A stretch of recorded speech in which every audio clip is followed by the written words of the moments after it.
一心不乱の大戦争を。我らはわずかに一個大隊1000人に満たぬ敗残兵に過ぎない。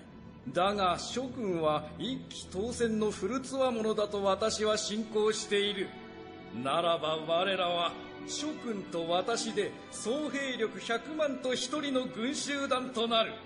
我々を忘却の彼方へと追いやり、眠りこけている連中を叩き起こそう。髪の毛を掴んで引きずり下ろし、眼を開けさせ思い出させよう。連中に恐怖の味を思い出させてやる。連中に我々の軍歌の音を思い出させてやる。